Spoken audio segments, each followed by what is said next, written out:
Oh, so he's just going to hold off until after the election. I wonder what made him do that. It wouldn't have nothing to do with that bombshell story about him being sued over not disclosing his financials. Nothing to do with that.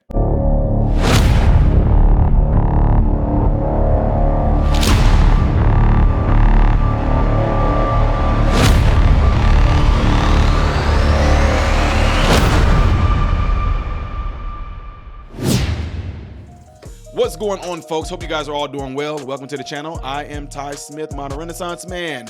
I appreciate you all coming to the channel and looking out for everything I do. No, I'm just joking. But I do appreciate you guys all taking time out your day to view my content. If you do enjoy my content, clicking that like button is how my content can consistently be recommended to you and shown out there in the YouTube world. Also, don't forget to double check to make sure that you still are subscribed to the channel and follow me on the platforms you see above and below. Yeah, I did that a little different. Some of y'all even memorize it better than I did. But anyway. Big, huge news is coming out right now, ladies and gentlemen, regarding Trump's trial.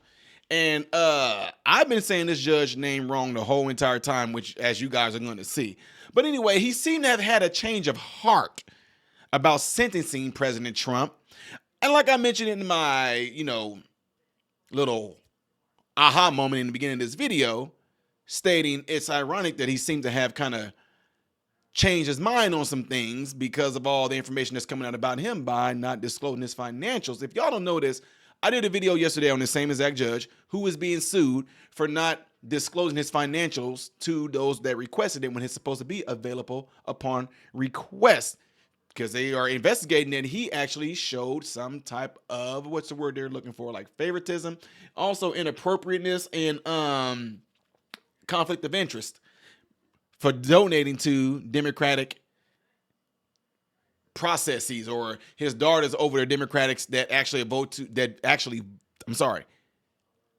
not just vote, but donate to President Joe Biden and Vice President Kamala Harris campaigns.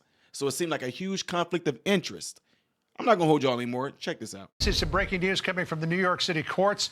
Judge Juan Marchand, who has been the presiding judge over former President Trump's so-called hush money case, has made a determination that he is not going to go ahead with the September 18th sentencing date for the former president, that it will be delayed until after the election.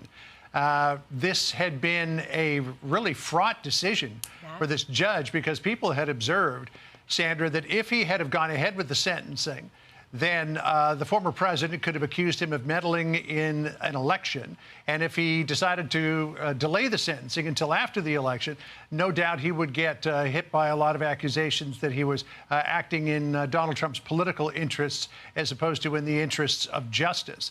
But the breaking news coming to us just a couple of minutes ago, Judge Juan Marchand, the presiding judge in the so-called hush money case with Stormy Daniels, has decided to delay the sentencing for the former president until after the November election. This is a big decision, Sandra. Obviously, the implications of the timing is huge, considering the upcoming election, November 26th, many days and weeks after Election Day. So this just in, and we're going to get brand new reactions shortly. Obviously, we're talking about the judge overseeing former President Donald Trump's hush money trial.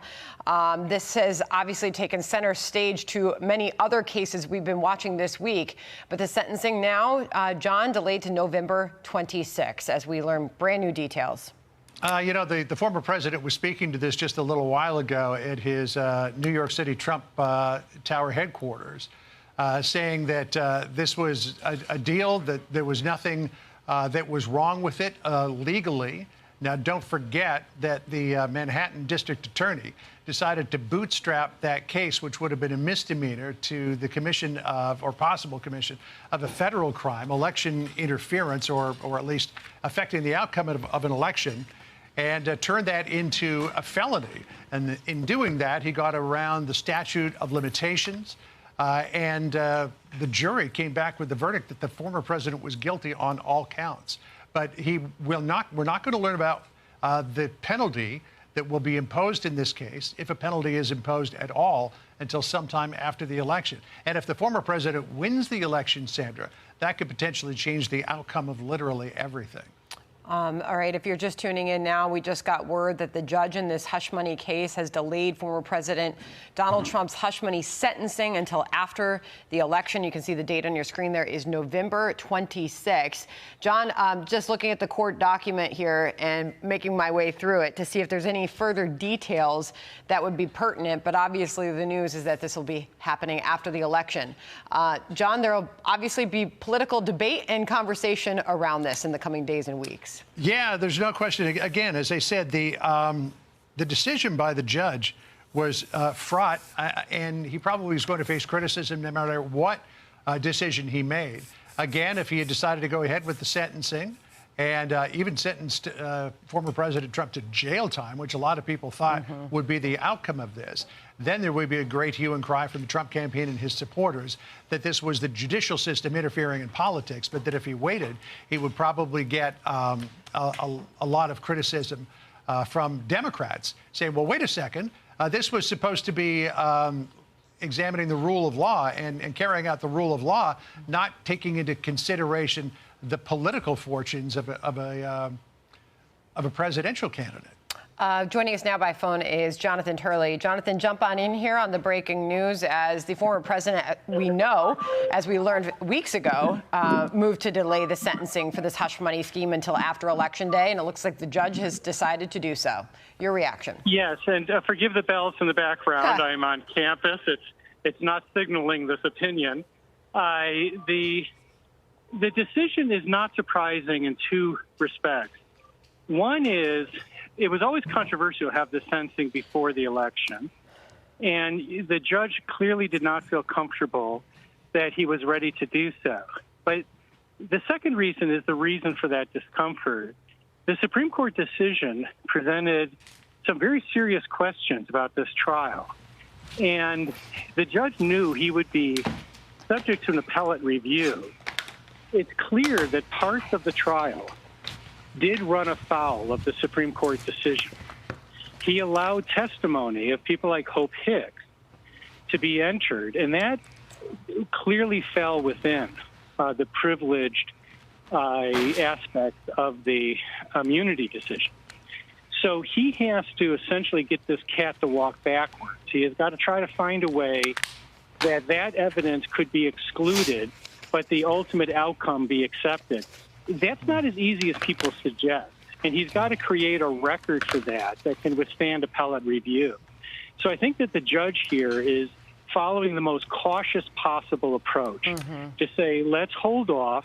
It'll give me more time to look at the implications of this, and let's proceed after the election. So in terms of proceeding after the election, it looks like the new sentencing date is set for November the 26th. But let's not forget, Professor, that just before then, on November the 12th, which is 7 days after the election, the judge is going to make a decision on a motion to vacate the conviction because of the Supreme Court's decision on presidential immunity.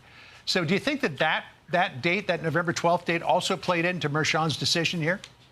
I think it does. I think that all of this is being weighed together. I think that he believes that he can deal with the full range of issues here in terms of the sentencing issues, but also the continued viability of the conviction itself in November. I think all of those things, they're insular questions, but they're related to some extent. And the fact that the judge said earlier, sentencing if necessary, reflected the fact that he understands that there might not be any sentencing because there might not be any conviction. If he decides that the evidence in the trial corrupted the outcome. Now, many people are betting he will not reach that conclusion, but then he has to say why it did not corrupt the outcome, why it didn't taint the verdict. Hope Hicks and some of the evidence coming out of the White House at the trial must have had an impact on that jury. And she gave this very tearful testimony that received a lot of attention. And the prosecutors made reference to it in their closing argument. So you can't really separate these issues. I think that Merchan is giving himself a little bit of cushion of time. So he will make sure that when he issues all of these rulings, he's ready for an appellate review. To that point, just reading through the letter from the judge, signed by the judge, in reference to the defendant requesting an adjournment of his sentencing that was currently scheduled for September 18th, as we all know, until after the presidential election. The judge says he argues the adjournment is necessary to provide adequate time to assess and pursue appellate options in the event this court denies his pending criminal procedure law, and to avoid the potential politically prejudicial impact that a public sentencing could have on him and his prospects in the upcoming election. He goes on further and, by the way, signs this letter where he ultimately makes this decision, saying this is not a decision the court makes lightly, but is the decision which is in the court's view, best advances the interests of justice. Jonathan. Yeah, it's a sort of an ironic passage because many of us questioned the rush to have these trials and proceedings before the election. And Merchan was largely sympathetic with arguments coming from the Trump team that he was gagging the leading candidate for the presidency and pulling him into a courtroom for a long trial when he was supposed to be out on the campaign trail. So it's a different tenor coming out in this letter than the one that that was previously heard in court. I think that he's making the right decision.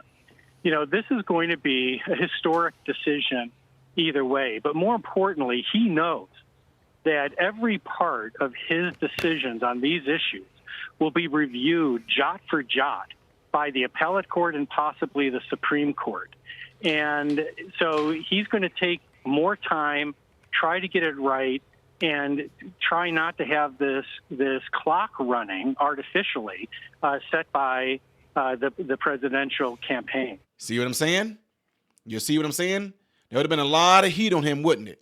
Now, the thing is, though, is that there's a lot of, I'm just telling y'all, there's a lot of stuff that's coming out saying that should President Trump not win the presidency, then there's a good chance that he's going to try to sentence him then. And there's a good chance that people are saying he can be in prison for life. That part, I don't know. But all in all, you see that people are looking at this from two different type of perspectives. Justice wasn't served. Justice was served. To me, nothing has been served at all. He's just kind of delaying his sentencing. So what justice was there? The justice that he decided not to sentence Trump, that's the justice? I don't see it that way. Anyway, maybe you see it differently than I do, because to me, until there's an ultimatum, I'm not going by anything.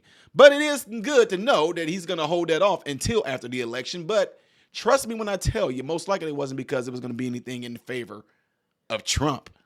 He wasn't doing it for the good of Trump.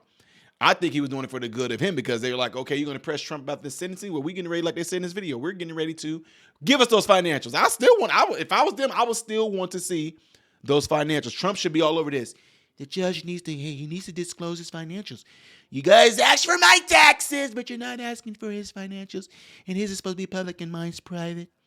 That's what I'm saying. Anyway, let me know what y'all think by putting it in the comments below. Making sure you do that right there. And also get into those cell phones, ladies and gentlemen. Let somebody know about this channel and encourage them to subscribe to the channel. I will see you guys in the next one. I'm Ty Smith, Model Renaissance Man, and I hope and pray that every last one of you have food, shelter, and clothing. And most of all, I pray every last one of you guys are in great health, mentally, physically, emotionally, spiritually. God bless you all through Jesus.